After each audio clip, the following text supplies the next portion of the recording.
Can you hear people but not understand them? Then you may have mild hearing loss, and ignoring it can hurt your brain more than you think. வணக்கம். இப்போ இன்னைக்கு வந்துட்டு நம்ம mild hearing loss அப்படிங்கிறத பற்றி தான் பார்க்க போகிறோம். ஸோ மைல்டு ஹியரிங் லாஸ் அப்படின்னு நீங்கள் கேட்டிருப்பீங்க நிறைய பேர். அதாவது ஒரு சிலவங்க பேசுறது எனக்கு கேட்குது, எனக்கு யார் என்ன சொன்னாலும் கேட்குது, ஆனால் ஒரு சில சூழ்நிலையில் எனக்கு புரியறதில்ல அப்படின்னு சொல்லுவாங்க. அதுக்கு அவங்களே ஒரு சில காமனாக சொல்லக்கூடிய எக்ஸ்கியூசஸ் என்ன அப்படின்னு பார்த்தீங்கன்னாக்கா, ஒன்று, அவங்க முணுமுணுத்து பேசுகிறாங்க, வாய் திறந்து பேச மாட்டாங்க. ஒரு சிலவங்க சத்தம் எனக்கு கேட்காது, ஒரு சிலவங்க ரொம்ப மெதுவாக பேசுவாங்க, இல்லை 2-3 பேர் ஒன்றா பேசினா கஷ்டமாக இருக்கும், இல்லை மார்க்கெட்டுக்கெலாம் போனால் வெளியே இருந்து சத்தம் வருது அதனால எனக்கு புரியல. இந்த மாதிரி நிறைய எக்ஸ்கியூசஸ் சொல்லுவாங்க. அது நம்ம என்ன பண்ணிடுவோம், அந்த எக்ஸ்கியூஸோடு எடுத்து அதை அப்படியே விட்டுருவாங்க. அது அப்படி இல்லை. இந்த மைல்டு ஹியரிங் லாஸ் அப்படிங்கிறது வந்து பார்த்தீங்கன்னாக்கா, அவங்களுக்கு கம்மியாக கேட்கும் அப்படிங்கிறது மட்டும் கிடையாது. ஒவ்வொருத்தவங்களுக்கு அது ஒவ்வொரு மாதிரி இருக்கும். அதாவது ஃபார் எக்ஸாம்பிள் வந்துட்டுனா, ஹியரிங் லாஸ் அப்படிங்கும்போது ஓவராலாக அதாவது நமக்கு மல்டிபிள் ஃப்ரீக்வன்சி ரேஞ்ச் இருக்குது. 20,000 20,000 ஹெர்ட்ஸ் வரைக்கும் ஒரு மனுஷனுக்கு கேட்கக்கூடிய தன்மை இருக்குது.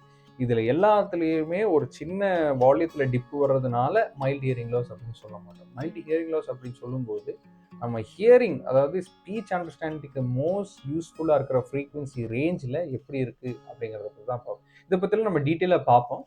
So coming back to the point வந்து, மைல்டு ஹியரிங் லாஸ் அப்படின்னா கொஞ்சம் கேள்வி குறைவு இருக்குது அப்படிங்கிறது மட்டும் கிடையாது. அது வந்துட்டு ஹையர் ஃப்ரீக்வன்சியில் வேறு மாதிரி இருக்கலாம், லோ ஃப்ரீக்வன்சியில் நார்மல் ரேஞ்சில் இருக்கலாம். அப்படி இருந்தால் கூட அது ஒரு மைல்டு ஹியரிங் லாஸ் கேட்டகரியில் தான் வரும். அது அப்படி வர்றதுனால என்ன ஆகும் அப்படின்னு பார்த்தீங்கன்னா, திடீர்னு ஒவ்வொரு விஷயங்கள் புரியாது. ஸோ இந்த மாதிரி நான் இப்போ கொஞ்சம் முன்னாடி சொன்ன மாதிரியான இந்த மாதிரியான நிறைய கம்ப்ளைண்ட்ஸ் இருக்கும். இப்போ இந்த மைல்டு ஹியரிங் லாஸ் இருக்கிறதுனால இப்போ என்ன, எனக்கு மேனேஜ் பண்ண முடியும் அப்படின்னு நிறைய பேர் சொல்லுவாங்க. ஸோ இந்த மைல்டு ஹியரிங் லாஸ் வர்றதுனால இருக்கக்கூடிய விளைவுகள் என்னன்னு பார்த்தீங்கன்னாக்கா, mild hearing loss can lead to cognitive overload அப்படின்னு சொன்னாக்கா, அதாவது இப்போ நம்ம ஏதாச்சும் ஒரு விஷயங்கள் பொறுத்தவங்க சொல்கிற ஒரு விஷயம் நம்ம புரிஞ்சுக்கணும் அப்படின்னு பார்க்குறோம். நம்ம என்ன பண்ணுறோம், நிறைய ஃபோக்கஸ் பண்ண வேண்டியது. அதாவது என்ன சொல்கிறாங்க, இதை பற்றி தான் பேசுகிறாங்க, இது இருக்குது, வேறு எங்கேயும் கவனிக்க முடியாது.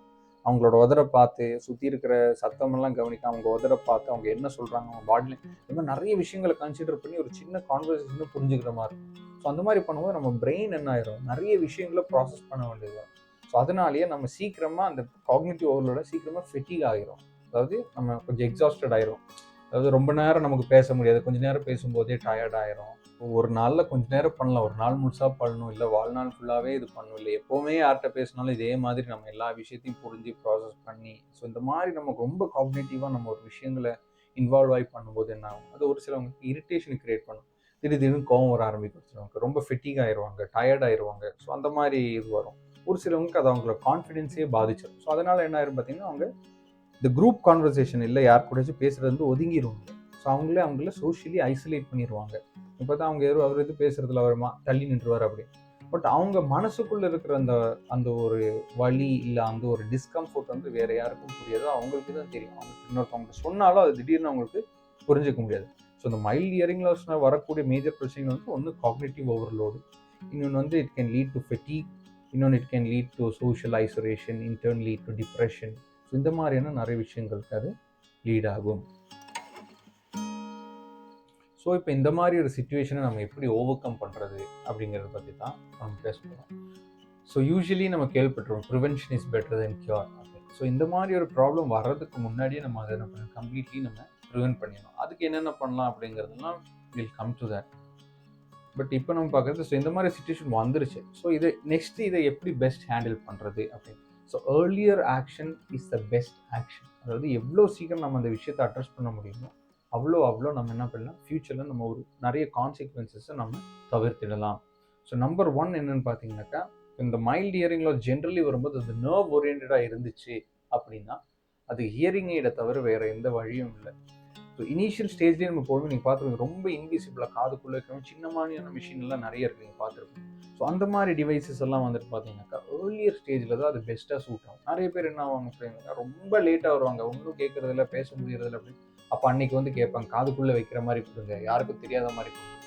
ஸோ அப்படி கொடுக்கும்போது ஒரு சில பேர், நிறைய பேர் நிறைய வாட்டி சொல்லுவாங்க, இல்லை அது நல்லது இல்லை. ஒரு சிலவங்க சொல்லுவாங்க நல்லது இல்லை அப்படி சொன்னால் கூட ஒரு சில கிளைண்ட் சொல்லுவாங்க, இல்லை எனக்கு கொடுங்க, எனக்கு அது போடும், நான் அதை தான் போட்டுக்கிறேன் அப்படின்னு சொல்லுவாங்க.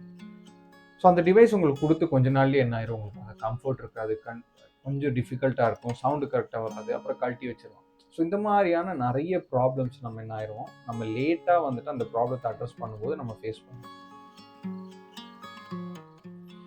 இப்போ சொன்னோம் இல்லைங்களா, ஏர்லியராக நீங்கள் யூஸ் பண்ணீங்கன்னா சின்ன இயருக்கு யூஸ் பண்ணலாம். அது ஏன் லேட்டராக வரும்போது யூஸ் பண்ண முடியாது, அது ஏன் சூட்டபிள் இல்லை அப்படின்னு சொல்லி பார்த்தீங்கன்னா, இப்போ நீங்கள் லேட்டாக வரும்போது என்ன ஆகும் அப்படின்னா, அந்த ஹியரிங் லாஸோட அந்த ஒரு சிவியரிட்டி இருக்குது. இப்போ நான் சொன்னேன் இல்லை மைல்டு, ஸோ இந்த மாதிரி நெக்ஸ்ட் வந்து மாடரேட்லி சிவியர் ப்ரொஃபவுண்ட், அந்த மாதிரி இந்த சிவியரிட்டி இன்க்ரீஸ் ஆக ஆக அந்த ஹியரிங் எய்ட்லேருந்து வரக்கூடிய அவுட்புட் வந்துட்டு நமக்கு சூட் ஆகாது. ஸோ ஸ்மாலர் ஹியரிங் எய்ட் ஐஐசின்னெல்லாம் சொல்லுவோம். ஸோ அதெல்லாம் இருக்கிற ஹியரிங் எய்டில் வந்துட்டு அவுட்புட் ரொம்ப கம்மியாக இருக்கும். That's number 1 limitation. And number 2 வந்துட்டு அந்த ஃப்ரீக்வன்சி ரெஸ்பான்ஸ் ரேஞ்ச் அப்படின்னு சொல்லுவோம். இப்போ நான் சொன்னேன் பார்த்தீங்களா, 125 to 8000 ஹெர்ட்ஸ் வரைக்கும் தான் ஸ்பீச் ஸ்பெக்ட்ரம் ரேஞ்ச் அப்படின்னு சொல்லுவோம். ஸோ இந்த ரேஞ்ச் முழுசாவுமே ஒரு ஹியரிங் எய்டால் அட்ரஸ் பண்ண முடியும் அப்படிங்கிறத நம்ம சொல்ல முடியாது. அது அந்த ஹியரிங் எய்டு பிராண்ட், அவங்களோட எந்த ரிசீவர் எந்த மாதிரி மேனுஃபேக்சர் பண்ணுறாங்க, ஸோ இந்த மாதிரி நிறைய விஷயங்களில் டிபெண்ட் ஆகிருக்கும். ஸோ நம்ம வந்துட்டு இப்போ நம்ம கேட்டிருப்போம், இப்போ ஃபார் எக்ஸாம்பிள் நம்ம சீமென்ஸ் கம்பெனி கேட்டுருவோம், சீமென்ஸ் ஹியரிங் எய்ட் நல்லா இருக்கும் போய் வாங்குவோம். அந்த மாதிரி இல்லை, இப்போ ஜிஎன் ரிசவுண்ட் அப்படின்னு சிலவங்க கேட்டிருப்பாங்க, ஒரு சிலவங்க பிலிப்ஸ் அப்படிங்கிறது கேட்டிருப்பாங்க, ஒரு சிலவங்க ஆர்டிகான் அப்படிங்கிறது கேட்டிருப்பாங்க. ஸோ இந்த மாதிரி நிறைய ஹியரிங் எய்ட் பிராண்ட்ஸ் நீங்கள் கேள்விப்பட்டிருப்பீங்க, ஃபோனாக் கேள்விப்பட்டிருப்பீங்க. ஸோ இந்த ஒவ்வொரு பிராண்டுக்கும் அவங்களோட யூனிக்னஸ் இருக்கும். ஒரு சில விஷயங்கள்ல அவங்க அட்வான்ஸ்டாக இருப்பாங்க, ஒரு சில விஷயங்கள்ல அவங்க அவ்வளோ அட்வான்ஸ்டாக இருப்பாங்க.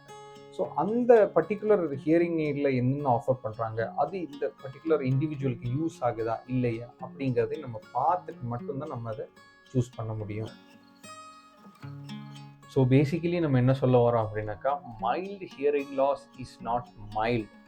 இன் a long run it can lead to severe consequences. So அதனால் ஃபஸ்ட்டு எப்போவுமே ஒரு ஹியரிங் எவாலுவேஷன் பண்ணிக்கோங்க.